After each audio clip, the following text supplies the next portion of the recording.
네, 우리 하나님의 말씀 보도록 하겠습니다. 빌립보서 1장 12절에서 21절의 말씀을 우리 함께 보도록 하겠습니다.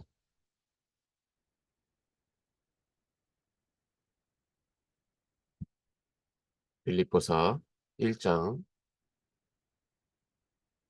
잠시만요. 화면 공유해 드릴게요.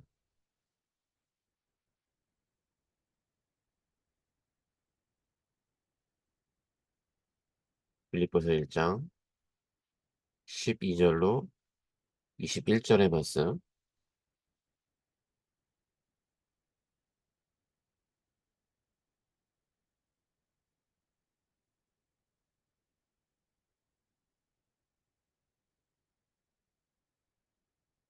네, 우리 12절로 21절의 말씀을 우리 함께 한 목소리로 합독하도록 합니다. 형제들아, 내가 당한 일이 도리어 복음 전파의 진전이 된 줄을 너희가 알기를 원하노라. 이러므로 나의 매임이 그리스도 안에서 모든 시위대 안과 그 밖의 모든 사람에게 나타났으니, 형제 중 다수가 나의 매임으로 말미암아 주 안에서 신뢰함으로 겁없이 하나님의 말씀을 더욱 담대히 전하게 되었느니라.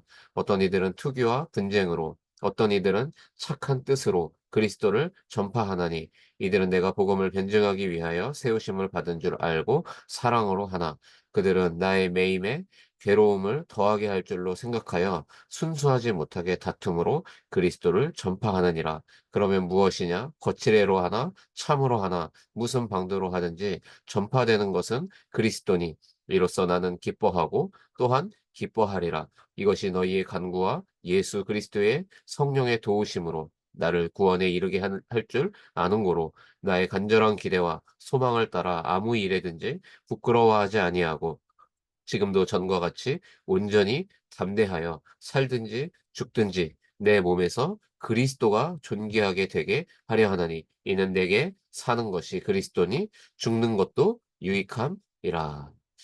아멘. 네. 하나님 오늘 우리에게 주시는 말씀의 제목은 그리스도 안에서 가지는 성도의 관점이라는 말씀의 제목으로 이 시간 큰 은혜 받는 시간이 되시기를 바랍니다. 우리가 매주 화요일 이 시간, 이 저녁 8시 30분에 인도네시아 선교를 위한 헌금을 우리가 함께 드리고 있습니다. 우리 가운데 신앙생활을 시작한 지 채 몇 달이 안 된 분들도 있습니다. 그런데 감사한 것이 단 한 사람도 왜 지금 우리가 인도네시아 선교 헌금까지 해야 되느냐, 뭐 불만을 가지거나 뭐 거기에 대해서 뭐 말을 하시는 분이 단 한 분도 안 계십니다. 저는 이것이 우리에게 임한 하나님의 어마어마한 축복이라고 저는 개인적으로 깨달아지고 있고 믿고 있습니다. 대한민국이라고 하는 이 작은 땅덩어리를 넘어서 237 그리고 5천 종족을 향한 하나님의 그 시선을 우리의 시선으로 갖게 됐기 때문입니다. 우리가 이 일에, 전도와 선교를 위해서 이 일에 하나 되어서 우리가 매주 모여서 이렇게 비대면으로 우리가 시공간을 초월하며 함께 예배하고 또 함께 보내는 선교사의 축복을 누리게 된 것은 그야말로 하나님의 은혜 중에 은혜인 줄 믿으시길 바랍니다. 나의 나의 공로, 또 우리의 노력으로 만약에 했다면 아마 지속되지 못했을 거예요.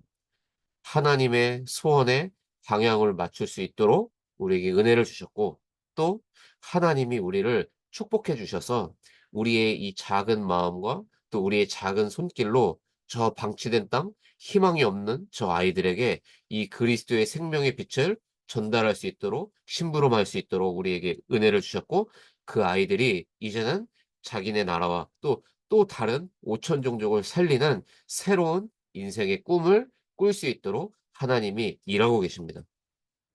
선교하는 한 사람, 성도, 또 선교하는 중직자, 또는 선교하는 교회를 하나님은 시대를 막론하고 언제든지 축복하셨어요. 오늘도 이 예배를 통해서 의식주의 메인은 종교인의 모습이 십자가에 못 박혀버리고 예수 그리스도의 그 부활에 연합되어서 나를 살리고 또 뭡니까? 우리와 관계된 현장을 바꾸고 시대를 변화시키는 하나님 나라의 주역들이 되시기를 이 시간 그리스도의 이름으로 축원합니다. 말씀의 본론으로 들어가서 대체로 하나님의 축복은 이 고난이라는 가면을 쓰고 거의 나타납니다. 그렇기 때문에 많은 사람이 낭망하고 여기에서 많은 축복들을 이제 놓치게 됩니다. 변장된 하나님의 축복은 사람이나 환경을 통해서 나타나죠. 하나님은 왜 이렇게 하는 것일까? 그것은 믿음을 가지는 자에게 하나님의 참된 축복을 주시기 위함이요. 겸손히 인내한 사람에게 주시기 위함이며 또 기도의 사람에게 주시기 위함인 줄 믿으시기 바랍니다. 어떤 사람은 이 시험과 고난을 통해 하나님께 더 가까이 나아가며 또 어떤 이는 믿음이 더 연약해져 가지고 넘어지고 맙니다. 그 이유가 뭔가 하니까 그것은 하나님의 방법, 하나님의 절대 계획이 뭔지를 모르기 때문에 넘어지고 낙심하는 겁니다. 첫 번째로 우리가 성경에 나타난 몇 가지 중요한 예를 우리가 봐야 되겠는데요. 출애굽기 14장 10 절로 14 절의 말씀을 보면 이제 모세를 통하여 이제 하나님께서 이 출애굽을 이스라엘 백성들을 시키십니다. 그래서 11 절에 보니까 하나님의 방법을 모르고 그 홍해 바다 앞에서 불신앙하는 믿음이 없는 이 이스라엘 백성들의 장면이 나옵니다. 11 절에 보니까 그들이 또 모세에게 이르되 애굽에 매장지가 없어서 당신이 우리를 이끌어내어 이 광야에서 죽게 하느냐 어찌하여 당신이 우리를 애굽에서 이끌어내어 우리에게 이같이 하느냐 이런 불평불만을 합니다. 그런데 우리가 잘 알고 있죠. 모세가 바다를 향해 믿음으로 두 팔을 딱 드니까 어떻게 됩니까? 홍해 바다가 정확히 그 딱 갈라지고 가운데 마른 땅을 길을 내죠. 그래서 이스라엘 백성들은 하나님의 절대 계획과 하나님의 절대적인 방법을 통해 출애굽의 인제 인도를 받게 됩니다. 또 창세기 39장 1 절로 6절 그리고 19절 23 절에 보니까 이 형들에게 미움을 받고 노예로 팔려간 요셉 또 이 노예로 생활을 하는 중에서도 또 억울한 누명을 쓰고 심지어 이제 감옥까지 가는 이 요셉의 모습이 나오죠. 그러나 그 모든 과정을 뒤돌아보니 그리고 총리가 된 그 순간까지 딱 가고 나니까 그 모든 여정들은 결국 237 이 전 세계 나라와 5천 종족을 향하도록 만날 수 있도록 하나님이 애굽으로 요셉을 인도했던 하나님의 절대 계획임을 우리는 보게 됩니다. 그래서 우리가 인간의 눈으로 볼 때는 큰 어려움과 큰 문제와 많은 사건들이 우리 앞에 놓이는 것 같아 보여도 하나님은 언제든지 하나님의 백성들을 정말로 절대적인 하나님의 축복과 또 전도와 선교의 중요한 이정표 속으로 우리를 인도하고 계시다는 사실이에요. 또 중요한 부분이 이 욥기서 1장 20 절로 22 절에 나오는데 이 교재에는 기록되어 있지 않지만 5 절부터 우리가 말씀을 살펴볼 때 5 절부터 보면은 욥이 이 7 명의 아들과 3 딸을 낳아서 키우는데 이 7 아들들이 죄를 범해서 마음으로 하나님께 죄를 짓고 하나님을 욕되게 하였을까 봐 이 두려운 마음을 가지고서 그 아들들의 숫자 그대로 7 번의 번제를 드리는 장면이 나옵니다. 그러면서 9 절에서 이런 표현을 하는데 사단이 이제 여호와께 하는 말이 나와요. "욥이 어찌 까닭이 없이 하나님을 경외하겠습니까?" 그래서 어떻게 합니까? 하나님이 이 사단의 그 제안을 받아들이셔 갖고 욥의 목숨을 딱 제외하고 모든 가정과 재산과 그 모든 것들을 다 가져가세요. 그래서 20 절에서 22 절에 그래도 하나님을 향하여 원망하지 않는 욥의 장면이 나옵니다. 많은 사람들이 이 부분을 보면서 오해하는 것들이 있어요. 그래도 욥이 끝까지 하나님을 믿었다. 물론 맞는 말입니다. 그러나 욥기서 전체를 들여다볼 때 이 창세기 3장 15 절에 정확한 언약의 하나님을 모르니까 메시아 그리스도가 이 땅에 올 거라는 그 언약을 딱 놓치고 나 버리니까 욥이 하나님을 경외하지만 결국 종교적으로 하나님을 믿고 평상시에 그 두려워하고 염려하던 그대로 욥의 삶에는 큰 환란이 이제 맞이하게 되는 겁니다. 하나님의 절대 방법, 하나님의 절대 계획, 여인의 후손, 메시아, 예수는 그리스도 이 언약을 놓칠 때 우리는 어떻게 됩니까? 하나님의 그 절대적인 계획을 완전히 놓쳐버리고 주어지는 그 상황을 보면서 우리가 좌절하거나 아니면 인본주의를 쓰거나 아니면 어떻게 됩니까? 종교적인 억지스러운 믿음으로 결국은 우리의 삶에 큰 환란이 올 수밖에 없다라는 사실이에요. 그래서 하나님이 우리에게 예수는 그리스도 모든 문제 해결자 우리 인생의 결론이라는 이 메시지를 정확하게 우리의 심령에 주셨다라는 것은 그야말로 그 억만금을 주고도 절대로 바꿀 수 없는 최고의 축복을 이미 우리에게 주셨다라는 사실입니다. 그래서 우리는 그리스도의 눈으로 우리의 앞에 놓인 환난과 문제를 볼 수 있어야 돼요. 그리스도 안에서 가지는 하나님 자녀의 이 관점이 우리에게 회복되는 축복의 예배가 되시길 바랍니다. 그래서 두 번째로 환난을 당할 때 넘어진 이유가 무엇일까? 앞서 말씀드린 대로 하나님의 방법을 모르니까 넘어지는 거예요. 네, 로마서 8장 28 절에 바울은 말하거든요. "우리가 알거니와 하나님을 사랑하는 자 곧 그의 뜻대로 부르심을 입은 자들에게는 모든 것이 합력하여 선을 이루느니라." 노예로 팔려가고 감옥에 갇힌 것 같았지만 하나님은 그 모든 것을 합력해서 요셉을 총리의 자리에 세우셔서 많은 237 나라 5천 종족의 수많은 불신자들에게 이 여인의 후손의 이 참된 원색의 복음을 증거하도록 인도하셨어요.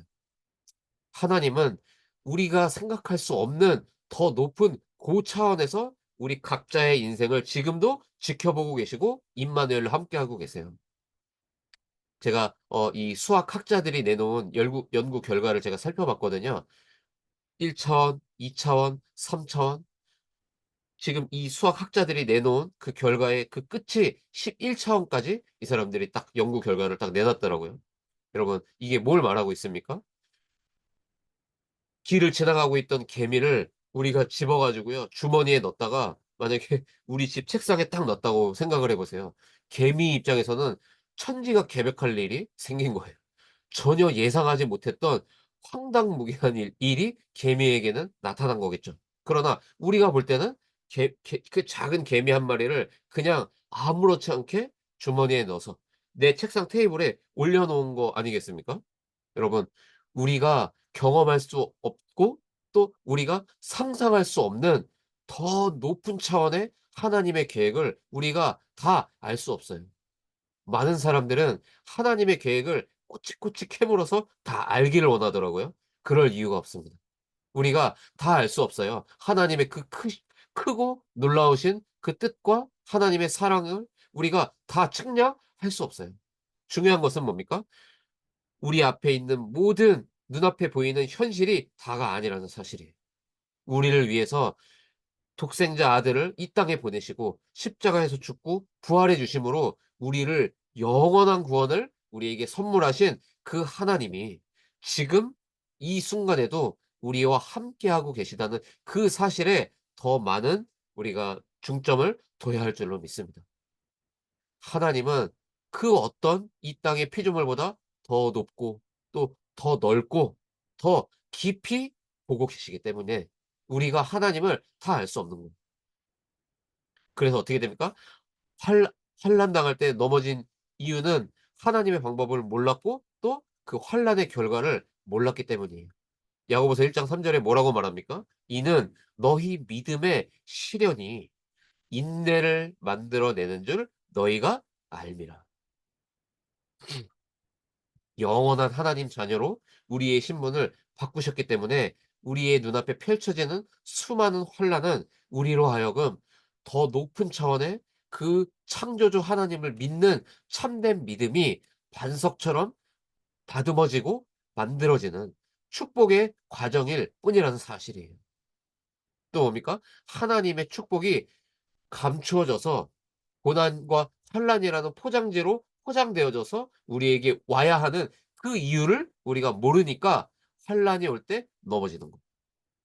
고린도서 1장 3 절로 4 절에 뭐라고 말합니까? "찬송하리로다. 그는 우리 주 예수 그리스도의 하나님이시요 자비의 아버지시요 모든 위로의 하나님이시며 우리의 모든 환난 중에서 우리를 위로하사 우리로 하여금 하나님께 받는 위로로서 모든 환난 중에 있는 자들을 능히 위로하게 하시는 이시로다. 히브리서 12장 6절로 11절은 또 보니까 주께서 그 사랑하시는 자를 징계하시고 그가 받아들이시는 그가 받아들이시는 아들마다 채찍질 하심이라 하였으니 너희가 참음은 징계를 받기 위함이라. 하나님이 아들과 같이 너희를 대우하시나니 어찌 아버지가 징계하지 않는 아들이 있겠느냐. 징계는 다 받는 것이거늘 너희에게 이 징계가 없다면 오히려 사생자요 친아들이 아니다. 그러면서 뭐라고 얘기합니까? 무릇 징계가 당시에는 즐거워 보이지 않고 슬퍼 보이지만 그러나 그 후에 그로 말미암아 연단받은 자들은 의와 평강의 열매를 맺느니라.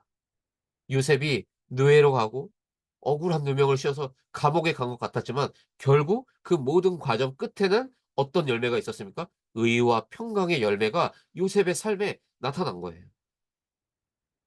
우리도 모르게 20대 때 나름 뭔가를 성취하려고 그렇게 우리가 살아왔어요. 여기 20대는 안 계신 것 같아서. 또 30대 때는 20대 때 너무 지긋지긋하게 가난하고 어려웠던 내 삶을 보면서 제발 이제는 하나님이 30대에는 나에게 그래도 성공을 그리고 좀 경제 회복을 달라고 기도하시는 30대 청년들이 여기 아마 있으실 수 있습니다. 또 저처럼 40대가 되고 이제는 한 아이의 아니면 두 아이의 부모가 되어서 이제는 아이도 키워야 되니까 하나님 제발 집도 주시고 차도 주시고 돈도 주시고 경제 회복해 달라고 우리도 모르게 떼쓰듯이 기도할 수 있어요. 그러나 우리보다 우리를 더 사랑하시고 우리를 더 잘 아시고 심지어 우리의 이 나그네 인생 전체를 계획해서 가장 안전하고 가장 완벽하고 가장 행복한 인생으로 우리를 인도하고 계신 하나님의 절대 주권을 믿으셔야 돼요. 내 앞에 펼쳐질 어떤 내가 소망하는 그 무언가 예측하고 있는 그 믿음을 빨리 포기하셔야 돼요. 응답을 예측하는 것이 아니라 우리는 우리를 완전히 사랑하셔서 십자가에서 죽고 부활하심으로 우리의 모든 인생을 완전히 책임지신 그리스도 그 하나님을 믿는 믿음으로 살아가야 할 줄로 믿으시길 바랍니다. 그러면 때가 될 때 평강과 의의 열매는 우리의 삶에 맺어져요. 빛의 경제 그때 회복되는 거예요. 마음껏 수많은 영혼들을 살리라고 하나님 우리에게 모든 균형 잡힌 응답과 축복을 주실 줄로 믿으시길 바래요. 그래서 예측된 믿음을 버리시고 오직의 믿음이 회복되시길 바래요. 그리스도는 나를 가장 사랑하셔서 지금도 완전한 길로 나를 인도하고 계시다. 오늘 내 앞에 펼쳐진 이 환란은 나의 믿음을 단련하고 나를 더 의롭고 하나님의 가장 완벽한 전도 제자로 나를 세워가는 축복의 연단의 과정일 뿐이다. 우리를 사랑하셔서 자기의 목숨도 아끼지 아니하신 그리스도를 믿는 믿음이 회복되는 축복의 한 주가 되시길 바라요. 우리가 그리스도를 바라보지 않아도 혹시 우리가 일이 잘 됩니까? 평안하십니까? 여러분, 그것이 위기 중에 위기예요. 정말로 그리스도의 언약을 붙잡고 걸어가고 있는데 자꾸만 문제가 옵니까, 여러분? 자꾸만 사건이 터집니까? 억울한 누명을 쓰나요? 예수 믿는다고 혹시나 우리 가족이나 우리 친구들에게 핍박받는 분들이 혹시 여기 계십니까? 축복이에요. 그 과정 이후에 반드시 하나님이 맺어주시는 열매가 기다리고 있거든요. 그래서 여러분 아셔야 됩니다. 이 환란은 지나가는 짧은 터널일 뿐이에요. 처음 우리가 지나가 보는 터널이거든요. 1분짜리인지 3분짜리인지 우리는 몰라요. 하지만 그 끝이 분명히 있어요. 환란이라고 하는 이 짧고 긴 터널이 지나간 그 이후에 우리에게 찾아올 그 실제적인 축복을 모르면 낙심하는 거예요. 넘어지는 거예요. 출애굽기 14장 31절에 앞에는 홍해바다, 뒤에는 이 애굽 군대가 쫓아오니까 이제 환란이고 문제고 완전 절망이라고 생각했던 이스라엘 백성들의 모습을 보세요. 그런데 어떻게 됩니까? 바다를 딱 가르셔서 한가운데 마른 땅을 내는 하나님의 절대 계획을 보니까 출애굽기 14장 이 31절에 이스라엘이 여호와께서 애굽 사람들에게 행하신 그 큰 능력을 보았으므로 백성이 여호와를 경외하며 여호와와 그의 종 모세를 믿었더라. 결국 하나님이 행하시는 그 일들을 보면서 '아 하나님은 내가 상상할 수 없는 하나님만의 방법을 가지고서 반드시 약속을 이행하시는 언약의 하나님이시고' 여호와를 찬양하죠. 시험 당할 때 하나님의 약속을 모르니까 자꾸 넘어지는 거예요. 그래서 우리가 신앙생활하면서 가장 중요한 건 뭡니까? 내게 주신 언약이 분명히 있어야 돼요.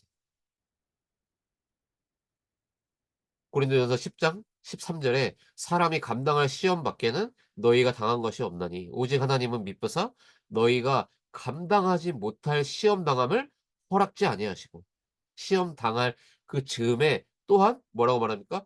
"피할 길을 내어 주셔서 너희로 능히 감당하게 하시느니." 아멘이십니까? 여러분 아멘하시길 바랍니다. 우리의 그 어떤 어려움도 하나님의 사랑을 이길 수 없어요. 우리 앞에 놓인 그 환란이 대단히 커 보입니까? 하나님의 절대 능력을 이길 수 없어요. 그리스도의 실제적인 그 파워풀한 성령의 능력을 그 어떤 현실 문제도 덮칠 수 없어요. 우리보다 더 높은 차원으로 우리 앞에 놓인 현실의 그 환란과 그 어려움보다 더 높은 차원에서 하나님은 전체를 바라보시면서 우리 인생 전체를 운행하고 계시다니까요. 이 사실을 믿으셔야 돼요. 그 하나님이라고. 그 언약의 여호와 나의 주 하나님이라고 고백하셔야 돼요. 여러분 예배가 왜 중요하죠? 그 하나님을 우리가 바라보고 하나님을 임재하심을 우리가 실제로 경험하고 체험하는 시간이 예배예요. 주시는 말씀, 우리가 드리는 찬양을 통해서 우리의 모든 불신앙이 무너지고 그 산 제사, 피제사의 의미를 알고 예배할 때 우리가 그 문제와 환난과 어려움 때문에 넘어질 수 없도록 하나님께서 직접 저 하늘 보좌에서 쏟아부어 주시는 실제적인 은혜와 능력이 우리에게 임하는 시간이 언제예요? 예배 시간이에요. 저는 신앙생활 해보면 해 볼수록 정말로 절대로 제가 포기 안 하고 타협 안 하는 게 있거든요. 예배. 여러분 절대로 어떠한 일이 있어도 예배 타협하지 마세요. 원래 오늘 이렇게 함께 참여하기로 한 우리 김선욱이라는 청년이 있어요. 네 하나님 저희들한테 붙여 주셨던 제자였고 지금은 예원교회라는 우리 교단의 교회에서 이제 많은 청년들을 이렇게 이끄는 리더로서 잘 인도받고 있는데 어 우리 선욱이에게 선욱이와 함께 하는 그 시간들을 하나님 우리와 함께 하게 하시면서 그런 것들을 우리가 함께 경험하게 됐거든요. 지금 나이키 본사에서 일을 하고 있어요, 본사 소속으로. 그런데 절대로 이 친구가 이제 예배를 포기 안 한 거예요. 그 상무와 임직원들이 뭐라고 얘기해도 자기는 돈 덜 받아도 괜찮고 뭐 어떤 대우를 해 줘도 상관없으니까 '나는 주일날 나는 예배하러 가야 되겠다.' 그 서비스업에서요. 여러분 그 주일날 그거를 맞춰 주는 회사 드뭅니다. 그 대기업에서 그거를 맞춰 준다는 게 쉽지 않거든요. 근데요 그거를 이 친구가 타협을 안 한 거예요. 그랬더니 지금 주일날 예배드려요. 얼마나 제가 보면서 은혜가 되고 감사하던지요. 여러분 우리에게 주어진 예배의 축복을 정말로 생명처럼 여러분 생각하셔야 되고 예배의 축복 여러분 정말로 누리시길 바라요. 내 인생에 가장 가치 있는 것은 내가 여호와 하나님을 찬양하고 주시는 말씀을 통해서 힘 얻는 이 시간이다. 산제사, 산예배다. 자 그러면 끝으로 환난을 당할 때 우리는 그럼 어떻게 해야 됩니까? 성경에 하나님 말씀에 그 답을 정확히 주고 있는 거예요. 빌립보서 4장 6 절로 7 절에 "아무것도 염려하지 말아라. 다만 모든 일에 간구로 너희 구할 것을 감사함으로 하나님께 아뢰라. 그리하면 모든 지각에 뛰어난 그 고차원의 자리에 앉아 계신 그 하나님의 평강이 그리스도 예수 안에서 너희의 마음과 생각을 지키시리라." 하나님이 우리의 마음과 생각을 지키실 거예요. 데살로니가전서 5장 우리 교재는 18절만 나와 있는데 16 절로 18 절에 보니까 "항상 기뻐해라. 쉬지 말고 기도해라. 범사에 감사해라." 이것이 그리스도 예수 안에서 너희를 향하신 하나님의 뜻이니라. 왜 이렇게 말씀하십니까? 아니 어렵고 힘든데 무턱대고 항상 기뻐하고 나는 지금 죽을 것 같은데 쉬지 말고 멍청하게 기도만 하라는 말입니까? 아니 이렇게 큰 위기가 내 앞에 직면했는데 어떻게 범사에 감사할 수 있습니까? 말이 되는 얘기를 하십시오, 집사님. 왜 이렇게 성경에 기록되어 있죠?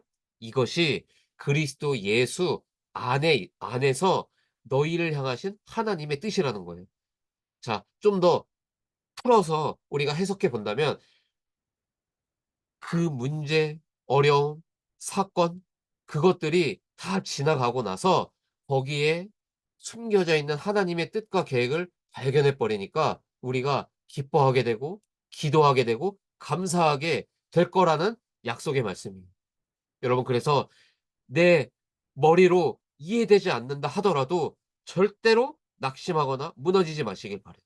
그럴수록 나를 절대로 포기하지 않으시는 하나님 앞에 나아가시길 그것이 환난과 문제를 뛰어넘어서 초월해서 하나님과의 그 임마누엘로 충만해져서 기쁨과 행복이 넘치는 그 상황 그 모습으로 살아가는 그것이 그리스도 예수 안에서 우리 자신을 향하신 하나님의 뜻이에요.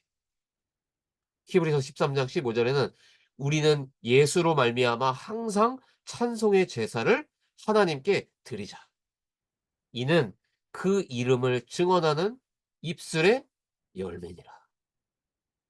어떠한 현실 문제도 이길 수 없습니다. 하나님의 사랑과 하나님의 더 큰 능력과 그 축복과 그 계획을. 결론입니다. 우리는 이제 흔들리지 않고 무너지지 않는 망대를 실제로 세워야겠어요. 자, 그러면 세 단계로 우리는 망대를 세워야 되는데 첫 번째예요. 먼저 할 일이 있는 거예요, 우리가. 뭡니까? 여러분, 우리 안에 있는 이 사단의 이 불신의 망대를 무너뜨리는 시간 꼭 가지셔야 돼요. 우리도 모르게 자꾸만 하나님을 바라보고 기도하는 이것이 종교적으로 우리가 기도하고 있진 않습니까? 문제 해결을 위해서 기도하거나 물질 기도, 떡 기도, 밥 기도, 우리 막 이런 기도하고 있진 않습니까? 여러분, 그게 무너져야 돼요. 또는 이럴 수 있어요. 내가 연약한 것을 자꾸만 놓지 않는 경우가 있어요. 나는 연약하니까. 나는 연약하니까. 그게요, 여러분, 우상 중의 우상이에요. 하나님이 하시면 할 수 있다라는 것이 올바른 믿음이에요, 여러분. 자, 눈앞에 홍해 바다가 있었잖아요. 이스라엘 백성들 앞에. 이것을 우리의 힘으로, 사람의 힘으로 그 바다를 가를 수 있습니까? 그렇게 고백하는 게 올바른 믿음일까요? 아니면 홍해 바다가 있으니까 우리는 다 죽었습니다. 주님 여기서 우리의 목숨을 걷어가 주십시오. 바다에 빠져 죽지 않고 그냥 우리를 고통 없이 불러가 주십시오. 양쪽 다 틀린 고백이에요. 틀린 망대예요. 불신앙의 망대. 어떤 고백이 참된 고백입니까? 지금 절대 불가능한 이 상황 속에서 하나님이 하시면 절대로 가능함을 고백합니다. 마른 뼈가 어떻게 군대가 되겠어요? 마른 뼈를 군대로 만들 능력을 우리에게 주실 줄 믿습니다. 맞는 고백입니까? 아니에요. 우리도 마른 뼈가 되어서 이 자리에서 죽겠습니다. 올바른 고백입니까? 완전 틀린 고백이에요. 하나님의 계획이면 하나님께서 하실 줄 믿습니다. 이것이 우리에게 온전한 고백이 되는 겁니다. 우리도 모르게 하나님을 믿는 믿음보다 하나님의 절대 계획과 하나님의 절대적인 능력을 믿는 믿음보다 앞장서 있는 연약한 체질 또는 인본주의로 강력한 나의 의가 너무 센 이 모든 것들이 다 사단의 망대예요. 무너지시길 바라요. 하나님이 하시면 가능하다라고 하는 믿음이 우리에게 자리 잡아야 할 줄로 믿습니다. 그럼 두 번째로 어떻게 해야 무너지지 않는 망대가 우리 안에 세워지는가? 여러분, 저는 이렇게 표현을 하고 싶더라고요. 차원이 다른 복음을 붙잡자. 여러분, 우리에게 주신 복음은 차원이 다른 복음이에요. 무슨 말입니까? 어떤 사람들은요, 예수는 그리스도라고 말하지만 종교성을 섞어 놓고 복음이라고 말해요. 어떤 사람들은 복음 반 나의 노력과 이 세상의 기준 절반 적당히 섞어서 섞인 복음을 가지고 복음이라고 말하고 붙잡고 신앙생활하고 있다니까요.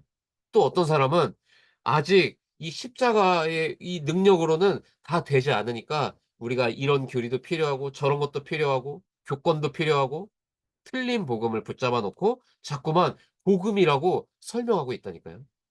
우리에게 주신 복음은 이런 엉터리 복음이 아니에요. 우리에게 주신 복음은 뭡니까 여러분? 우리의 과거, 우리의 현재, 우리의 미래의 모든 문제를 십자가에서 단번에 해결하신 예수 그리스도의 그 원색의 복음이에요. 그러니 어떻게 종교가 말하는 복음하고 어떻게 같습니까? 마리아 믿어도 구원받는다고 말하는 그 엉뚱한 엉터리 복음하고 어떻게 같냐고요. 우리에게 주신 복음, 차원이 다른 복음을 붙잡으시길 바라요. 더 높은 차원에서 우리 전 인생을 인도하고 계신 차원이 다른 복음을 붙잡으시길 바라요. 나의 복음. 그때 그리스도의 이 그리스도 복음의 정통성, 현장성, 역사성을 나의 배경으로 끌어안고 온전한 복음으로 우리가 승리하게 되는 겁니다. 이러면 마지막 세 번째로 따라오는 축복이 있는데 드디어 내 안에 그리스도가 우리에게 설명해 주신 이 일곱 망대가 드디어 억지로 세우는 것이 아니라 드디어 세워지는 거예요. 일곱 망대 뭡니까 여러분? 되어져요. 성삼위 하나님이 드디어 이때부터요. 내 생각, 내 마음, 영혼, 몸 사로잡아 주세요. 우리 이가영 권사님 요즘에 컨디션 많이 안 좋으시잖아요. 이때 일곱 망대가 세워질 거예요. 우리 가영 권사님의 생각, 마음, 영혼, 아픈 몸을 성삼위 하나님이 붙잡아 주신다니까요. 차원이 다른 인생을 살게 되실 거예요. 두 번째 망대 어떤 망대가 세워집니까? 하나님의 나라의 축복과 시공간을 초월하는 차원이 다른 능력이 내 안에 이때 임하게 되는 거예요. 그러니까 문제와 어려움과 환란이 오는데 그냥 콧방귀 끼고 넘어가는 거예요. 이 정도는 아무것도 아니다. 하나님이 책임지고 계시다. 하나님이 알고 계시다. 그러니까 그 다음에 세 번째로 우리에게 망대가 세워지는데 뭡니까? 나의 과거, 현재, 미래가 드디어 재해석되기 시작하는 겁니다. 그래서 내 과거가 이랬고 오늘 내 현재가 이렇고 그래서 나는 내 미래를 두고 오늘 나는 이렇게 살아야겠다. 이 삶 시대가 재해석되기 시작한다니까요. 그러니까 네 번째는 또 따라오죠. 뭡니까? 오직 복음을 붙잡지 못하도록 방해하던 이 공중권세 잡은 자, 이 사단마귀 귀신의 세력을 넉넉히 이기는 우주의 능력이 내 안에 자리 잡고 드디어 사용 가능한 나의 것이 되는 거예요. 그 우주의 권능. 우리가 기도하는데 정말로 하나님이 예비한 만남과 축복의 문들이 이때부터 열리기 시작할 거예요. 그러니까 어떻게 됩니까? 당연히 영력, 지력, 체력, 경제력, 인력 이 다섯 가지의 힘이 따라오죠. 그렇게 되니까 여섯 번째 망대가 우리 안에 세워지는 거 아닙니까? 뭡니까? 언약의 여정을 이때부터 아주 실제적이고 구체적으로 보이니까 미리 보고 걷게 되는 거예요. 언약 붙잡고 하나님의 비전을 나의 비전으로 붙잡고 꿈꾸면서 그 이미지를 그려가면서 실현하고 실천하는 축복의 이 여정을 걷게 된다니까요. 이미 걸어가고 있는 내 모습을 보게 된다니까요. 그러니까 끝으로 결국 이 모든 여섯 가지의 망대가 융합되어져서 우리에게 이 마지막 일곱 번째 망대가 세워지는데 어디에 세워집니까? 드디어 내가 섬기는 나의 교회 그리고 나의 현장에 드디어 이 세 가지 뜰의 축복이 인제 응답으로 열매 맺기 시작하는 거예요. 세 가지 뜰이 뭡니까 여러분? 아이들의 뜰, 이방인의 뜰, 치유의 뜰. 우리 정희 씨가 요즘에 인제 하나님 주시는 말씀으로 은혜를 인제 더 풍성히 누리시고 그러면서 너무 저는 어제 감사하더라고요. 인제 자녀들을 위해서 인제 기도하기 시작하셨고 자녀들의 그 영적인 상태가 이제 눈에 보이기 시작한 거예요. 그래서 이제는 자녀들을 위해서 또 다른 이 어린이 말씀 운동의 이 축복을 지금 이제 펼치려고 기도하고 있잖아요. 오늘 라이브로 참여하지 못했지만 우리 이신혜 성도님의 우리 자녀들의 현장에도 지금 말씀 운동 후대들 살리는 이 아이들의 뜰의 축복을 우리가 누릴 수 있도록 하나님이 이 일곱 번째 망대를 세워가고 계시는 것을 보고 있거든요. 또 뭡니까? 이방인의 뜰. 우리가 지금 이 매주 화요일 8시 반에 우리가 모여서 예배하고 보내는 선교의 축복을 통해서 저 땅끝 현장인 저 인도네시아 땅에 방치돼 있던 그 아이들을 우리가 살리는 이 일에 동참하게 됐잖아요. 우리가 뭐 건물을 만들었습니까? 인도네시아를 우리가 가서 그 아이들을 우리가 직접 만났습니까? 그게 아닌데 우리 안에 우리의 삶 가운데에 이 일곱 망대를 하나님이 응답으로 세워 주고 계신 것이 저는 너무나도 보이더라고요. 이런 우리를 통해서 결국 또 치유할 수 있는 축복의 이 치유의 뜰의 응답도 하나님은 예비해 놓고 지금도 우리에게 이 응답 주시려고 기다리고 계시다고 저는 믿고 기도하고 있어요. 여러분, 그리스도 안에서 여러분 자신을 똑바로 보셔야 돼요.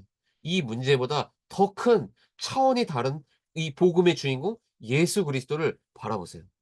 그 안에서 정말로 그 양의 문을 열고 들어가서 그 그리스도의 방 안에서 이 일곱 망대를 딱 세워 놓고 내 자신의 인생의 가치부터 다시 재해석하시길 바라요. 재발견되는 축복의 한 주가 되시길 바라요. 그러면요. 지금 내 앞에 있는 그 작은 문제는 정말 먼지보다 작은 문제라고 여겨질 겁니다. 왜 그럴까요? 지금 우리 안에요. 성삼위 하나님 그 창조주 삼위일체 하나님이 지금 내 안에 함께하고 계시는 것이 발견되거든요. 망할 수 없거든요. 일곱 망대가 우리 안에 응답으로 세워지는 그런 축복의 한 주가 되시기를 예수 그리스도의 이름으로 축원드립니다. 한 주간 정말로 그리스도의 눈으로 내 자신을 다시 바라보고 그리스도의 눈으로 내 과거, 현재, 미래가 재해석되어져서 그 어떤 문제의 어려움도 절대로 그리스도의 능력보다 크지 않았구나. 이것이 우리의 삶과 우리가 정말로 마음과 피부로 느껴지고 체험되어지는 축복의 한 주가 되시기를 예수 그리스도 이름으로 축원드립니다. 하나님 은혜와 사랑을 참으로 감사합니다. 그리스도 안에서 내 인생을 재해석하고 그리스도 안에서 내 앞에 있는 모든 환난과 문제를 재해석할 수 있는 영안이 열리는 축복의 한 주가 되게 하여 주옵소서. 오직 우리에게 주신 이 순수한 복음, 차원이 다른 복음의 언약을 붙잡고 정말로 우리가 하나님이 가장 소원하시는 언약의 여정을 걸어갈 수 있도록 우리 이 말씀을 전하고 듣는 우리 모두에게 하나님께서 축복하시고 인도하여 주옵소서. 오늘 사정에서 라이브로 함께하지 우리 못한 우리 모든 이들에게 또 중국에 있는 우리 흩어진 제자들에게 하나님 동일한 은혜와 축복으로 함께하실 줄로 믿고 확신하오며 살아계신 주 예수 그리스도 이름으로 감사하며 간절히 축복하고 기도합니다. 아멘.